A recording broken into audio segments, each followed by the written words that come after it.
Cautious, careful people, always casting about to preserve their reputation, can never effect a reform. Susan B. Anthony. Who would have thought that women would achieve this much in such a short amount of time? At no other time in the history of women have 3 generations lived such different lives. Susan B. Anthony and Elizabeth Cady Stanton had first demanded equal rights and the right to vote at the 1848 Seneca Falls Convention. By the turn of the century, not much progress had been made. In 1900, women were second-class citizens. They had no rights, no vote, no money. Everything they owned belonged to their husbands or fathers, their income, their property, their children. Their lives were as constricting as the corsets they had to wear. As housewives, they cooked and cleaned without plumbing or electricity. Just washing clothes took up an astounding 1/3 of a woman's time. As workers, they toiled under terrible conditions for ridiculous wages because women usually did menial work: garment workers, domestic servants, farm laborers. It took a terrible fire at a New York shirtwaist factory in 1911 to bring about change. When 146 people, mostly women and children, were killed due to appalling labor conditions, 80,000 marched in protest the next day. The event reignited the suffragette movement to fight for better conditions and women's right to vote. New standards were set, labor unions were founded, and women were included. Change was everywhere in the 1910s. New inventions freed up a woman's time. New fashions freed up her movements. And advertisers discovered the new housewife. Exceptional women made their mark.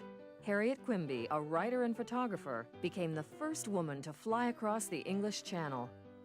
Madam C.J. Walker, a daughter of slaves, became America's first self-made female millionaire. Her hair care products were a huge success, and she created thousands of jobs. Jeanette Rankin, a suffragette from Montana, became America's first congresswoman in 1916, 4 years before women had the right to vote. And new technologies brought new job opportunities. Extraordinary job opportunities.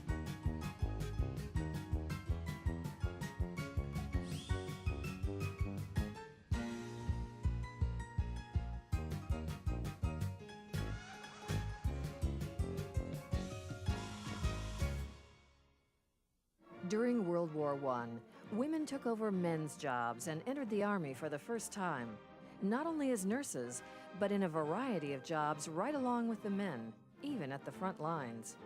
By the time World War I was over, public sentiment had shifted. In 1920, women were finally granted the right to vote. But Carrie Chapman Catt knew they also needed to get elected to effect more change. If you really want women's vote to count, make your way there. Carrie Chapman Catt. The 1920s were a time of liberation, of women entering politics, and of political issues that would still be burning at the end of the century. Many people are horrified at the idea of birth control, while to me, it is simply the keynote of a new moral program. When Franklin D. Roosevelt became president in 1933, he appointed Mary McLeod Bethune as his minority advisor and made Frances Perkins his Secretary of Labor. Eleanor Roosevelt redefined the role of First Lady. She was an expert at networking, politicking, and publicity. She fought for women and minorities. And she was the First Lady to travel to foreign countries and represent her husband. Other women continued to expand their horizons. Amelia Earhart flew across the Atlantic and tested new prototypes.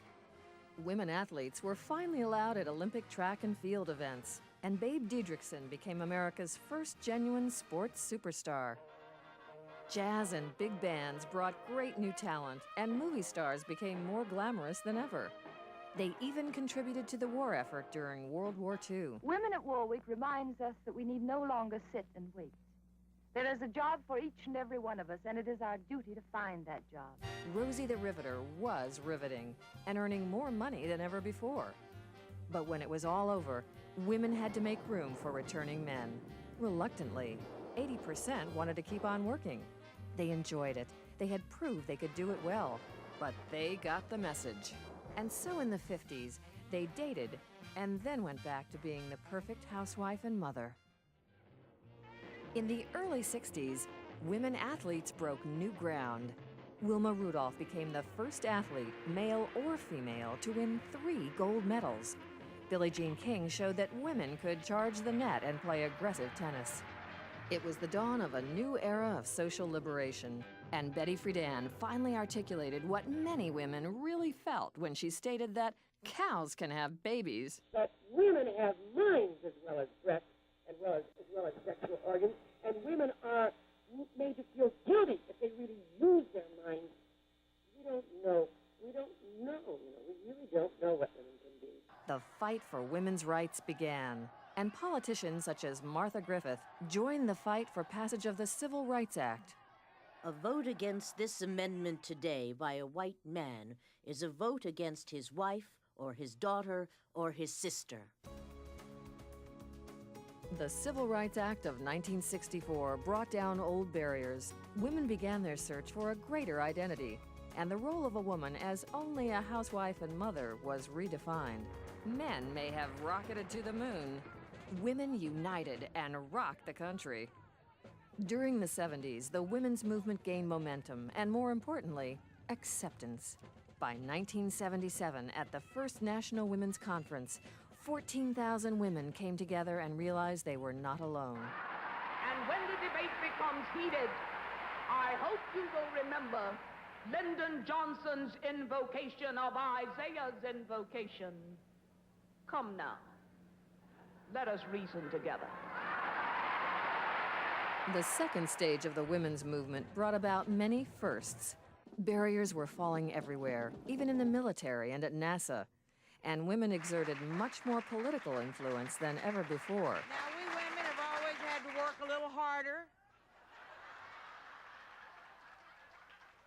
put in a few more hours,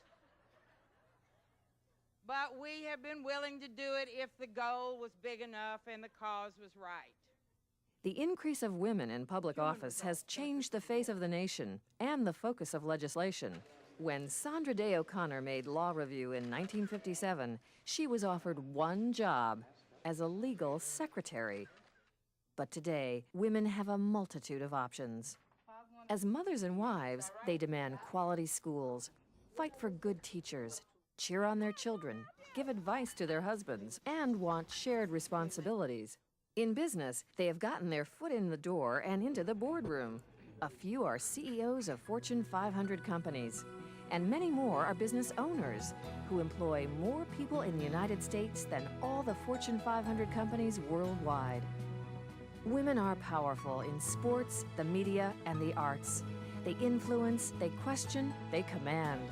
And in 1998, for the first time in the history of music, female singers sold more albums than the men. Today, women are equal. They are partners.